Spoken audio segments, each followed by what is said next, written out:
Mr. Chair, paano ba na-implicate yung pangalan ni Attorney Ochoa? May instruction daw si Executive Secretary Paquito Ochoa na ihinto yung operation. Mr. Morales claimed that you commanded ASIC Gadapan and the PDEA to stop the operation against Ms. Maricel Soriano and Bongbong Marcos. May we know if you have seen the alleged pre-operation authority document signed by Mr. Morales? No, sir. Not at all, sir. I just would like to ask the first question to Secretary Ochoa. Sir, do you know personally ASIC Carlos Gadapan o PDEA? No, sir. No. No. Thank you, sir. Thank you. During your time as the Executive Secretary, did the information regarding the alleged involvement of Ms. Maricel Soriano and Bongbong Marcos and other high-profile cohorts reach your office? No, sir. Thank you. May we know if you have seen the alleged pre-operation authority document signed by Mr. Morales, which is one of the subject matter of this inquiry? Not at all, sir. Thank you. During our first hearing, Mr. Morales claimed that you commanded ASIC Gadapan and the PDEA to stop the operation against Ms. Maricel Soriano and Bongbong Marcos and other high-profile cohorts and disregard the request for pre-operation authority. Anong masasabi mo dito, sir? As I earlier mentioned, I don't even know him, and I don't recall of any occasion that we have met or even talked. So I completely deny that I have made those instructions as alleged. Thank you, sir. Were you aware that sometime in 2013, the Liceo of Malacanang invited Mr. Morales for a briefing regarding PDEA operations, including those that were halted? I cannot recall exactly if that indeed took place, but I only learned now when this hearing was conducted, and I somehow, but very, very vaguely, if there was an incident that happened, but I'm not so sure if, because it was never, I was never informed of such meeting, and even after that meeting, there was no report submitted to me in regard to what transpired in that meeting. Thank you, sir. But I think Liceo, were you aware ka ba nung existence ng Liceo under General Serapio, who testified before this committee last hearing? Were you aware of the existence of that? Yes, we created that unit, Your Honor, during our time. So yung pagpapatawag ni General Serapio, you're not aware of that? No, sir. No, no. Thank you. My colleagues, you have questions? Further question? Ha? Senator Jinggoy.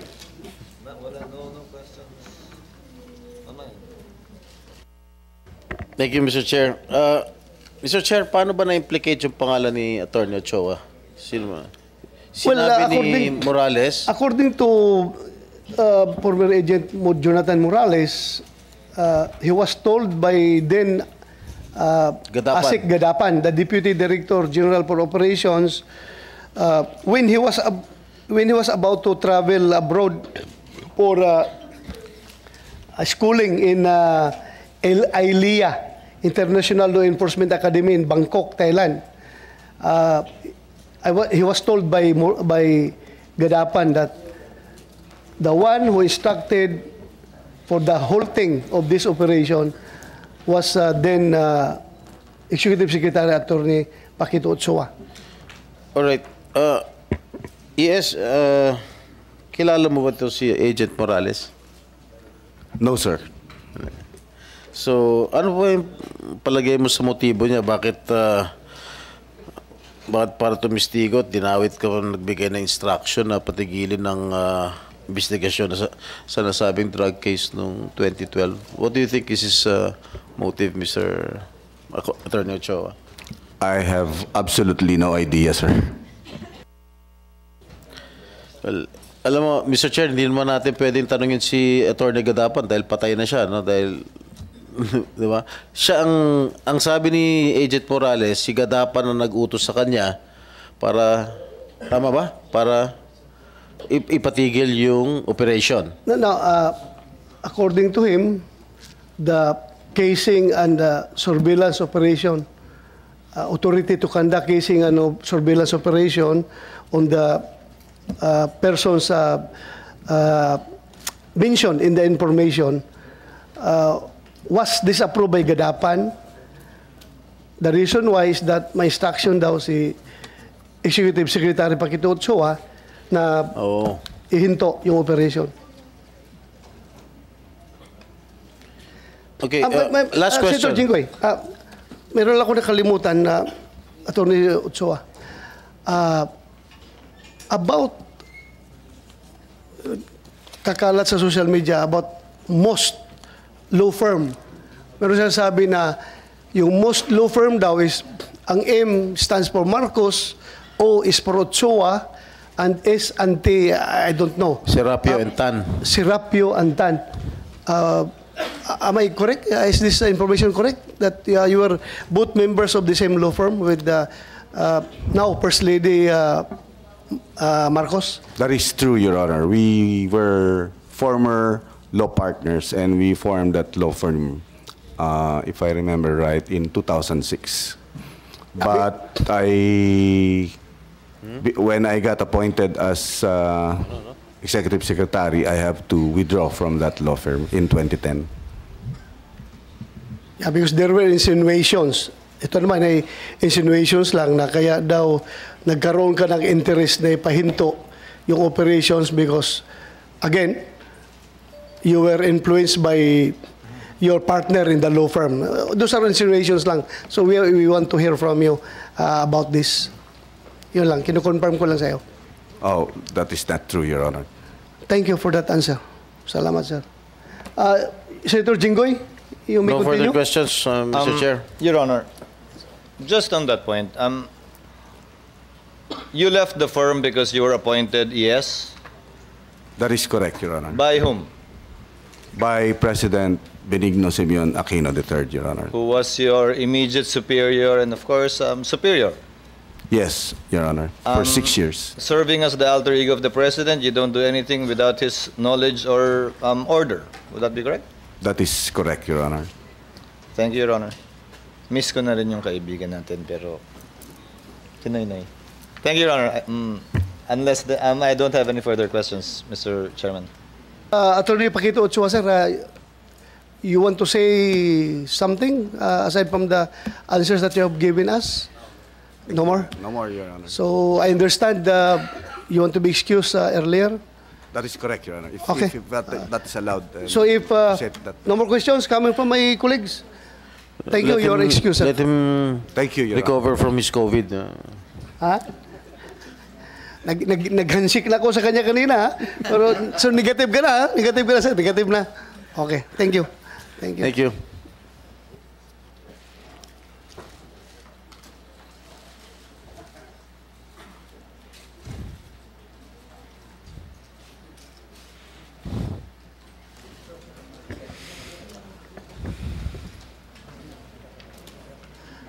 I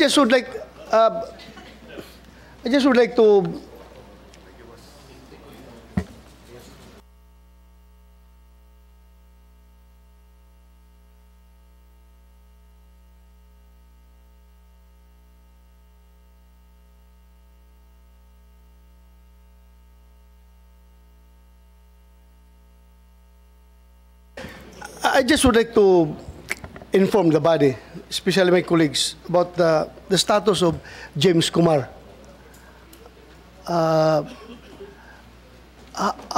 I wish he is here, but wala siya dito. So Maybe, Mr. Chair, we can hear from the lawyer of Mr. Kumar about his absence. she's not invited as a resource person, but her role here is has to be limited for giving legal advice to James Kumar. But if you want to ask Yes, her, then yes, can we Administer? Kumsek, administer the oath? Yeah. Please raise your right hand, ma'am. Do you swear to tell the truth, the whole truth, and nothing but the truth in this investigation, ma'am? Thank you very much, ma'am. Please take your seat. Attorney, if I may, Mr. Chair, what happened to your client? Thank you. Senator, last Friday, we were going to the Parañaque prosecutor's office to file a case against the people who used his name. However, on our way there, he started getting dizzy. So we brought him straight to Makati Medical because we called his doctor. And apparently, we have the report now from the doctor that he had a transient ischemic attack, which is a stroke. And when they checked him, meron pong bara, I think 55% yung bara sa vein. And at the same time, he was suffering from acute bronchitis, Your Honor. So may tubig din sa baga. So if any doctors from the Senate or from the parties, even if we bring the reports, the scans, they will be able to find they will have the same findings, Your Honor.